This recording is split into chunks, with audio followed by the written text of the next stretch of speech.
चींटी और गिलहरी की दोस्ती। जल्द ही सर्दियों का मौसम शुरू होने वाला था। सब छोटे मोटे जानवर सर्दियों के लिए खाना जमा कर रहे थे। उनमें से एक थी अरनी नाम की चींटी।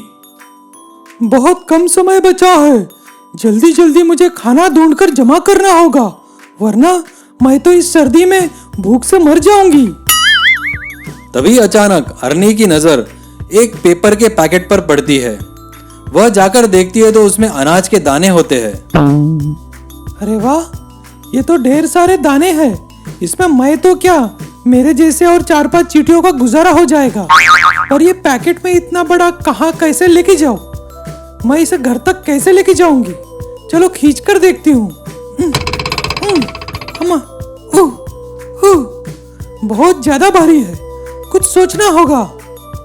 तभी अरनी की नजर पास ही पड़े एक स्केट बोर्ड पर पड़ जाती है। ये शायद मेरे कुछ काम आ जाए। अगर ये पैकेट मैंने इस बोर्ड पर रख दिया तो मैं आसानी से इसे घर तक ले जाऊंगी। अरनी बड़ी कोशिश करती हुई उस पैकेट को स्केट बोर्ड पर रखने की कोशिश करती है, पर उसके लिए वो पैकेट का वजन काफी ज्यादा था। ओह, ये तो बहुत ही भारी है। मैं तो इसे हिला भी नहीं पा रही हूँ। अब क्या करूँ? किससे मदद मांगू? किसे बुलाऊं? हे भगवान! तभी वहां से एक चिड़िया गुजरती है। अरनी की नजर उस पर पड़ती है और वह ठान लेती है कि इसी से मदद मांगेगी। अरे चिड़िया रानी, जरा मेरी बात तो सुनो। क्या तुम मेरी मदद करोगी? अरे अरनी, क्या हुआ? तुम्हें मुझसे कैसी मदद चाहिए? अरे चिड़िया, वो मुझे ये पैकेट इस बोर्ड पर रखना है। जरा मेरी मदद कर दो ना। मैं जरूर तुम्हारी मदद करती, पर अभी मुझे जल्दी घर जाना है।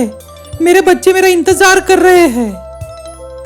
ये कहकर वो चिड़िया वहां से झट से उड़ जाती है और अरनी दूसरे की मदद की तलाश में यहाँ वहां भटकती रहती है।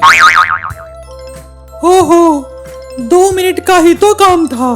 अगर कर देती तो कितना अच्छा होता। कोई बात नहीं, मैं किसी और को ढूंढ लेती हूँ। अचानक अरनी की नजर एक कौवे पर पड़ती है। जरा मेरी बात तो सुनो मेरे दोस्त। क्या तुम मेरी एक छोटी सी मदद करोगे? ये पैकेट मुझे इस बोर्ड पर रखना है। प्लीज मेरी मदद कर दो ना। क्या तुम किसी और को ढूंढ लो मेरे दोस्त, मैं जरा जल्दी में हूँ। कौवा भी उसे मना कर देता है, पर वह निराश नहीं होती। तभी अचानक एक गिलहरी उसके पास आकर रुकती है। क्या हुआ चींटी, बहुत परेशान नजर आ रही हो। क्या मैं तुम्हारी कोई मदद कर सकता हूँ? हाँ, तुम कर सकती हो। तुम मेरी मदद कर सकती हो। मुझे ये पैकेट उस बोर्ड पर रखने में तुम मेरी मदद कर दो प्लीज। अरे बस इतनी सी बात। चलो चलो, अभी दोनों मिलकर ये काम करते हैं और तुम्हारे घर तक भी पहुंचा देते हैं। क्या बोलती हो? अरनी उसकी बात सुनकर खुश हो जाती है और दोनों मिलकर वह पैकेट अरनी के घर तक पहुंचा देते हैं। शुक्रिया मेरे दोस्त। आज अगर तुम सही समय पर नहीं आते तो न जाने मेरा क्या होता। तुम्हारा बहुत बहुत शुक्रिया। अरे इसमें शुक्रिया की क्या बात है, ये तो मेरा फर्ज था। चलो अभी मैं चलता हूँ, मुझे भी अपने लिए खाना इकट्ठा करना है। अरे एक बात सुनो तो दोस्त, क्या तुम इसमें से कुछ अनाज ले सकते हो? वैसे भी ये बहुत सारा है, मुझे इतने की जरूरत नहीं। हम दोनों मिलकर आराम से पूरी सर्दियों तक इसे चला सकते हैं। अरे नहीं नहीं, ये मैं कैसे ले सकता हूँ, ये तो तुम्हारा है। नहीं नहीं, मुझे कुछ नहीं सुनना। ये अनाज तुम्हें लेकर जाना ही होगा। अरनी अपने अनाज का आधा हिस्सा गिलहरी को दे देती है। वह देख गिलहरी भी बहुत खुश हो जाती है। अरे शुक्रिया दोस्त, तुम्हारी वजह से मेरा समय बच गया और मुझे ज्यादा मेहनत करने की जरूरत भी नहीं पड़ी। बहुत बहुत शुक्रिया तुम्हारा। अरे शुक्रिया किस बात का? हम दोनों ने एक दूसरे की मदद की है, इसलिए शुक्रिया बोलने की जरूरत नहीं है। ये सब पेड़ पर बैठे चिड़िया और कौवा देखते रहते हैं।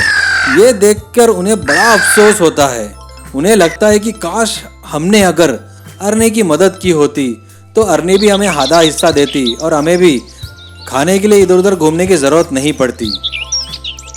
तो दोस्तों, इस कहानी से आपने क्या सीखा? जब हम किसी की मदद करते हैं तो वक्त रहते ही हमें उसका सही फल मिल जाता है। ये कहानी अगर आपको पसंद आती है तो हमारा चैनल सब्सक्राइब करें और बेल आइकन प्रेस करना बिल्कुल ना भूलें।